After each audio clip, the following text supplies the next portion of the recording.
e hoje nós vamos falar sobre budismo tibetano, também conhecido como budismo tântrico ou budismo esotérico. E nós vamos explorar algumas particularidades dele que diferem de outras vertentes do budismo, sem deixar de lado a essência primordial da filosofia budista. Então, você quer conhecer um pouco mais sobre o budismo tibetano? Vem comigo nesse vídeo.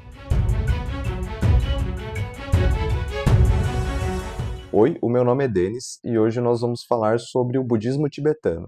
Primeiro, eu vou trazer uma comparação aqui de uma vertente do budismo que é a mais conhecida no Ocidente, que é o budismo Zen, que é uma das tradições mais populares no Ocidente e acredito que no Brasil também, por conta da nossa associação à prática meditativa dessa vertente, que é o Zazen. E criou-se uma imagem no imaginário popular de que o budismo ele é somente associado à prática da meditação, o que não é totalmente verdade, mas possivelmente essa imagem ela se popularizou graças ao budismo Zen, do qual a prática tem como foco sim a meditação, onde você se senta em posição de flor de lótus, que é aquela posição com as pernas cruzadas, e com a postura adequada, de forma estática, você realiza a meditação em si, geralmente voltado para a parede ou para algum ponto fixo de concentração, como forma de você observar os seus pensamentos, observar a si mesmo e conhecer a sua própria natureza. Então, essa é sim a principal prática dessa vertente, mas não é a totalidade dessa tradição. E em outros budismos, essas práticas podem ter mudanças ou variações ainda maiores, tanto na sua estética, prática e interpretações sobre os ensinamentos budistas, como é o caso do budismo tibetano. Recapitulando algumas informações que eu apresentei no vídeo anterior, onde eu falo sobre a base e a filosofia budista, apresentando ali um pouco da sua história e alguns conceitos principais, nós temos que lembrar que o budismo tibetano, ele pertence a uma vertente do budismo chamado Vajrayana, que por tradução seria algo como o veículo de diamante ou o veículo do raio, sendo conhecido como um caminho mais acelerado para se alcançar a iluminação, dentro de apenas uma vida ou uma existência, e assim sair do ciclo de Sansara. E por ser uma tradição esotérica, a sua jornada é iniciática, ou seja, onde há uma estrutura de ensinamentos e práticas que são transmitidas de mestre para discípulo, dentro de condições e preparos específicos, para que você possa receber os ensinamentos ou o conhecimento sobre as suas práticas, para que você possa alcançar a iluminação no modo turbo, vamos dizer assim. E nessas práticas, a meditação é apenas uma das técnicas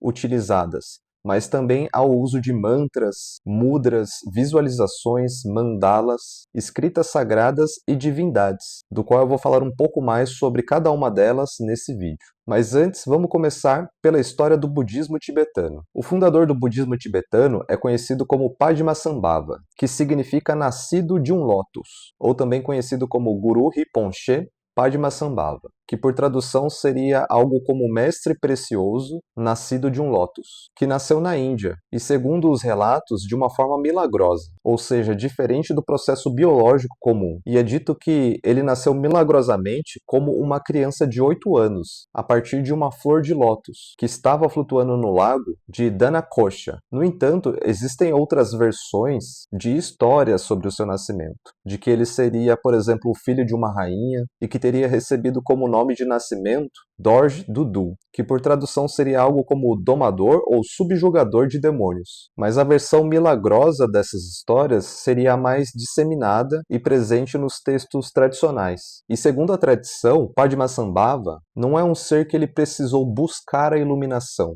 mas sim de que ele já havia nascido ou encarnado como um ser iluminado ou como um Buda, que é um termo que se refere a um ser desperto da ignorância e que alcançou a iluminação espiritual. E de que Shakyamuni Buda, que é o fundador e Buda histórico do budismo, já havia previsto a sua vinda, e que essa previsão ela foi registrada em 19 sutras e tantras diferentes, onde Shakyamuni passa mais detalhes ali sobre a previsão da chegada do Padmasambhava, e diz que, inclusive, ele seria muito mais esclarecido do que ele sobre os mistérios da realidade e da natureza. E tem até uma citação do Shakyamuni Buda que diz o seguinte: 8 anos depois do meu Mahaparinirvana, um ser notável com o nome de Padmasambhava aparecerá no centro de uma flor de lótus e revelará o ensino mais alto sobre o estado final da verdadeira natureza, trazendo grandes benefícios a todos os seres sencientes. E há relatos também, especulações, de que o próprio Padmasambhava seria uma reencarnação do Shakyamuni Buda, ou uma emanação de Amitabha ou Avalokitesvara, que no caso seria o Buda da compaixão. E caso você esteja um pouco perdido ainda nesses termos e não conheça sobre o budismo,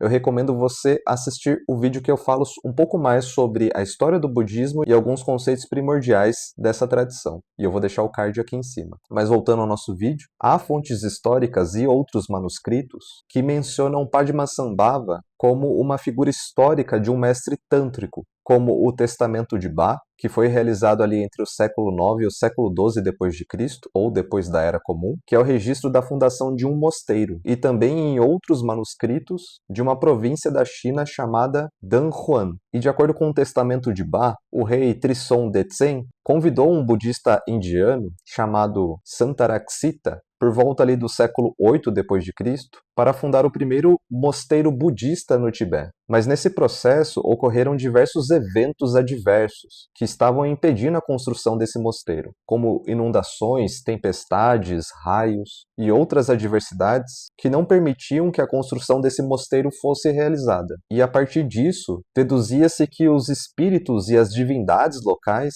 estavam zangados com aquele acontecimento. E naquela época, a tradição ou religião nativa do Tibete, ou pré-budista, era o xamanismo Bon, B-O-N, que tinha práticas de cura, rituais mágicos, sacrifícios, exorcismos, o uso da astrologia e de métodos de adivinhação como algumas das suas práticas, e também a interação com espíritos e divindades locais, do qual há uma visão mais animista da realidade, vendo a natureza como um organismo vivo, que é uma característica do xamanismo em si. E aqueles espíritos e divindades cultuados naquele local por essa tradição não estavam com bons olhos diante desse projeto, vendo aquilo como uma espécie de invasão do seu território. E assim, esse budista indiano Santaraksita, ele foi enviado em busca de alguém que pudesse auxiliar ele a resolver esse problema, trazendo assim um indiano tântrico chamado Padmasambhava, que foi enviado para domar os espíritos e as divindades daquele local, para que assim o mosteiro pudesse ser construído. E tendo sucesso na sua missão,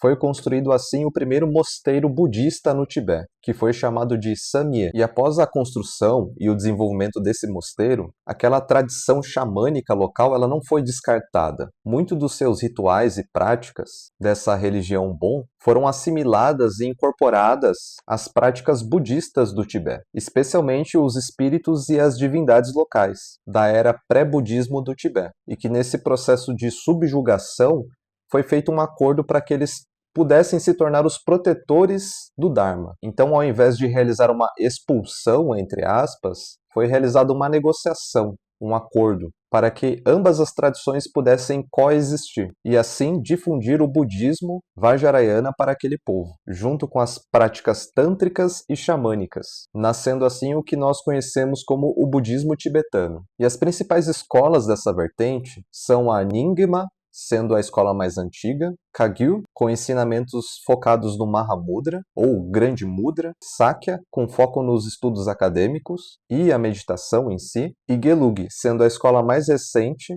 do qual o Dalai Lama faz parte. Então, caso alguém não saiba, o Dalai Lama ele pertence a essa vertente do budismo, que é o budismo tibetano. Os ensinamentos passados do Padmasambhava para os seus alunos ou discípulos eram compartilhados tanto por via oral, que eles chamavam de Kama, ou através de manuscritos ocultos, chamados de termas, que são conhecidos como verdadeiros tesouros de conhecimento, e eram acessados apenas quando houvesse um preparo, uma condição, uma aptidão para que o discípulo pudesse receber esses ensinamentos mais profundos, mais esotéricos, ou transcendentes, sutis ou secretos, que explanavam ali sobre a realidade da nossa natureza e que era destinado aos praticantes mais avançados, com o objetivo principal de alcançar a iluminação nesta vida atual, ou seja, em um período menor de tempo, acelerando a nossa jornada, que é o objetivo também do Tantra ou do Tantrismo, e do qual eu fiz um vídeo e eu vou deixar o card aqui em cima, caso vocês queiram saber um pouco mais sobre a tradição do Tantra. Algum desses conhecimentos secretos Vajrayana, eles eram ensinados pelo Shakyamuni Buda, que é o fundador do budismo, mas era ensinado a um grupo muito fechado e seleto de discípulos.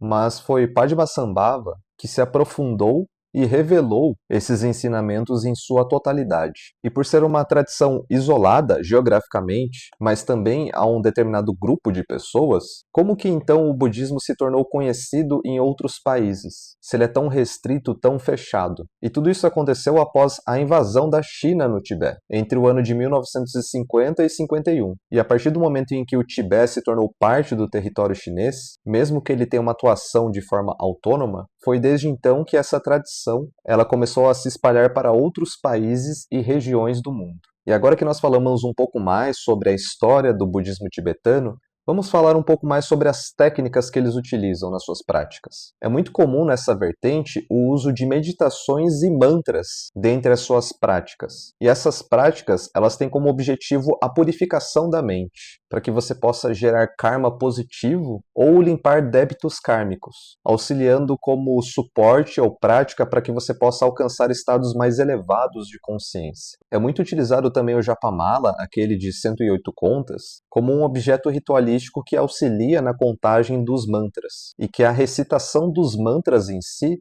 elas também serviriam como um acúmulo de mérito, além da sua função como uma forma de se conectar com estados da consciência ou divindades. E o mantra mais popular do budismo tibetano é aquele mantra do Buda da Compaixão, ou Avalokitesvara no sânscrito, Shen Rezig no tibetano, Kanon no Japão ou Kuan-Yin na China, que são nomes diferentes e expressões para essa mesma divindade, que é aquele mantra Om Mani Padme Hum. E em algumas outras práticas de meditação e recitação de mantras, é também utilizado outros objetos ritualísticos, cada um com a sua função, sendo ele o Vajra ou Dorje, que representa as propriedades de um raio e de um diamante, que tem o poder e a capacidade de remover obstáculos, destruir a ignorância e afastar demônios. E também normalmente utilizado junto com o Vajra, é utilizado um sino tibetano chamado Ganta. Há também um tambor de mão chamado Damaru, que ele tem um formato de uma ampulheta, e ele é utilizado como um gerador de energia espiritual, que o seu som ele simboliza o ritmo de criação do universo. E também há o uso da purba,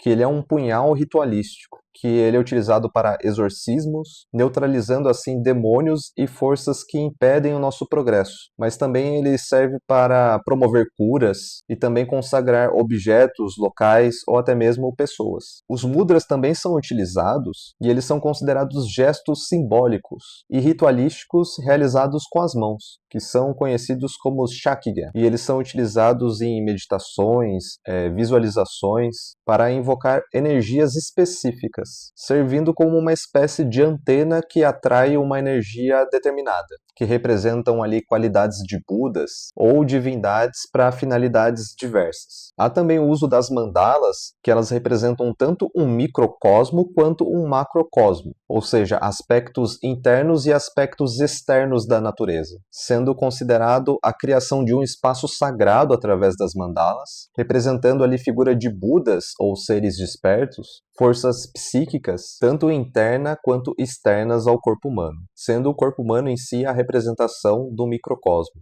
E essas mandalas, elas servem como processo para você emular o seu próprio corpo para se tornar um templo ou um espaço sagrado. E há também, dentre as técnicas, a presença da visualização ou da imaginação, que são imagens que servem como apoios mentais para gerar ou fortalecer a experiência da prática meditativa ou de mantralização, através da visualização de mandalas, escritas sagradas ou da imagem de divindades, sejam elas estátuas ou pinturas. E agora vamos falar um pouco mais sobre as práticas com as divindades, que é uma das técnicas principais utilizadas no budismo tibetano. E essas divindades, elas são tanto manifestações de Budas e as suas mais diversas irradiações, mas também de sincretismos realizado com o hinduísmo ou a releitura ou assimilação dos próprios espíritos e divindades locais da tradição xamânica tibetana, que foram incorporados a essa tradição, assim como eu citei anteriormente nesse vídeo. E dentre essas divindades,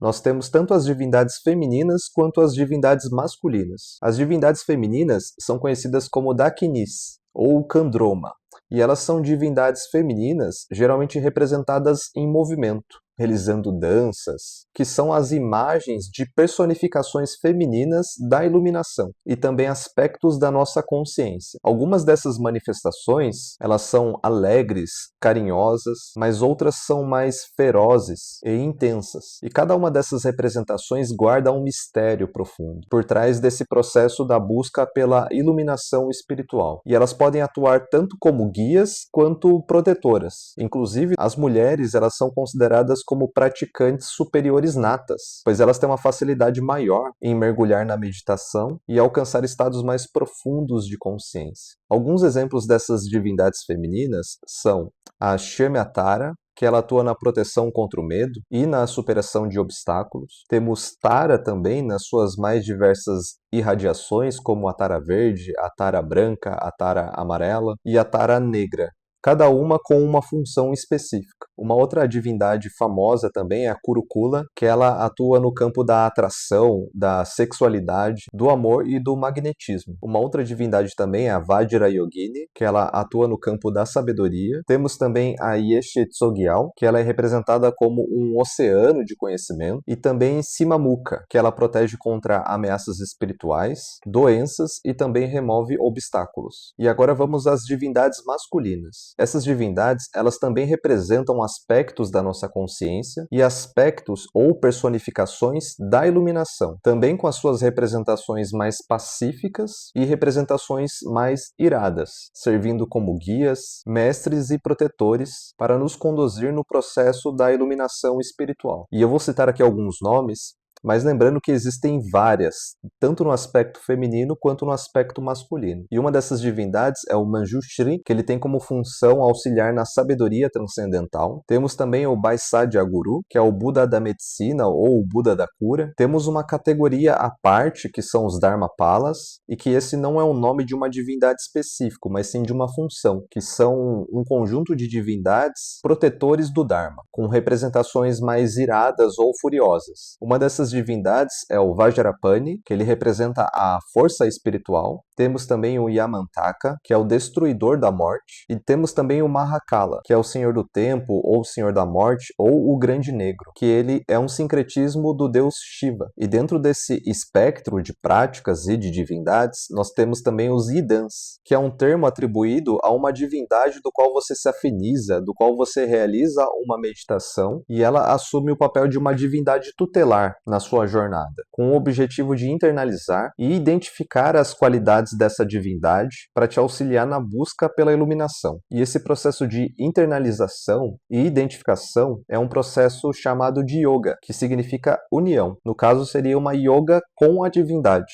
onde você irá realizar uma espécie de união alquímica com essa divindade em específico, para que você possa incorporar os seus aspectos, características e qualidades. E não muito diferente de outras tradições que também têm a presença do culto ou dessa reverência às divindades, é comum também a dedicação de oferendas a esses seres. E essas oferendas são chamadas de torma, que são oferendas realizadas a essas divindades como uma espécie de uma moeda de troca, para que eles possam realizar pedidos, purificar a sua mente ou o seu karma, remover obstáculos ou afastar espíritos negativos da sua jornada, geralmente sendo utilizado ali alimentos ou bebidas. E esses alimentos e bebidas, eles variam conforme as características de cada divindade. E há uma outra categoria também de oferendas que se chama Tsok, que ela tem como um objetivo específico agradecer por uma graça recebida, ou também para acumular mérito e sabedoria, do qual você pode até consumir depois esse alimento como uma forma de entrar em comunhão com a divindade. E deixa aqui nos comentários, você já conhecia a história, as técnicas e práticas do budismo tibetano? Compartilhe aqui comigo. E se você gostou desse vídeo, deixa seu like, se inscreva nesse canal e compartilha com seus amigos também. Então, muito obrigado pela sua audiência e até a próxima.